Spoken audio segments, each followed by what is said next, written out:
দিনটা ছিল বিশ্বকর্মা পুজোর দিন। হ্যাঁ, জানি ভাবছো এত দেরি করে বিশ্বকর্মা পুজোর দিনের ভিডিও। হ্যাঁ, আসলে তারপরেই পুজো চলে এসেছিলো, অনেক ব্যস্ত হয়ে পড়েছিলাম।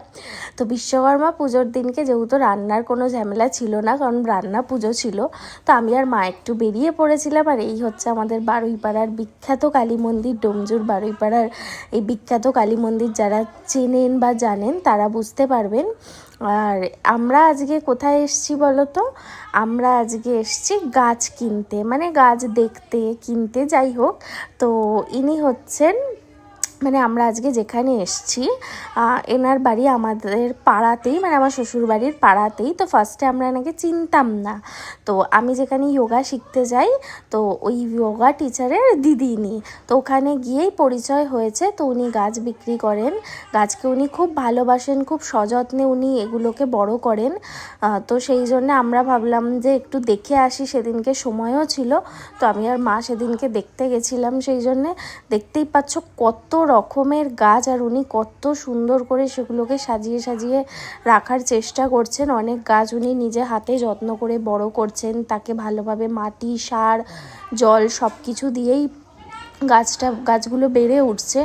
আর উনি আমাদেরকে সব গাছের নাম বলে বলে বোঝাচ্ছিলেন যে কোন গাছের কি নাম, বাট সেই নামগুলো তো আমার এখন মনে নেই, তাই আমি আর বলতে পারছি না। আর এখানে দেখতে পাচ্ছ এটা ওনার ব্যালকনি। আর ব্যালকনিতে কত রকমের গাছ, কত সুন্দর সুন্দর প্লান্টস উনি সব সাজিয়ে সাজিয়ে রেখেছেন। মানে দেখতেও খুব সুন্দর লাগছে, এত গাছ। আমরা তো ডিসাইড করতে পারছিলাম না কোনটা ছেড়ে কোনটা নেব। তো আমি আর মা বাড়ি থেকে ভেবে ভেবে গেছিলাম যে আমরা কি গাছ নেব এখন, কারণ আমি কিছুদিন আগেই অনেকগুলো গাছ কিনে এনেছিলাম আমার বাড়িতে সাজাবো বলে।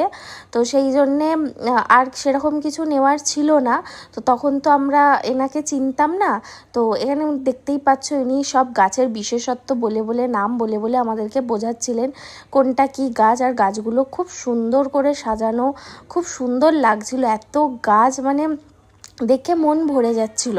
আর শুধু ব্যালকনিতেই নয়, ওনার পুরো ছাদে ভর্তি উনি মানে সব গাছ সাজিয়ে রেখেছেন, খুব যত্ন সহকারে সব গাছগুলোকে রেখেছেন। তো আমরা ওনার থেকে 2-3টে গাছ সেদিন কিনেছিলাম।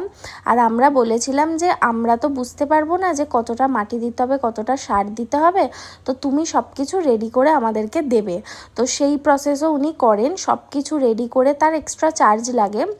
তো একটা গাছের, যেহেতু উনি ভালো বুঝবেন গাছ সম্পর্কে, যেহেতু উনি এগুলো নিয়ে এখন মানে করছেন, মানে নাড়াচাড়া করছেন একটা গাছ সম্পর্কে, উনি জানেন, আমরা তো অতটা জানবো না।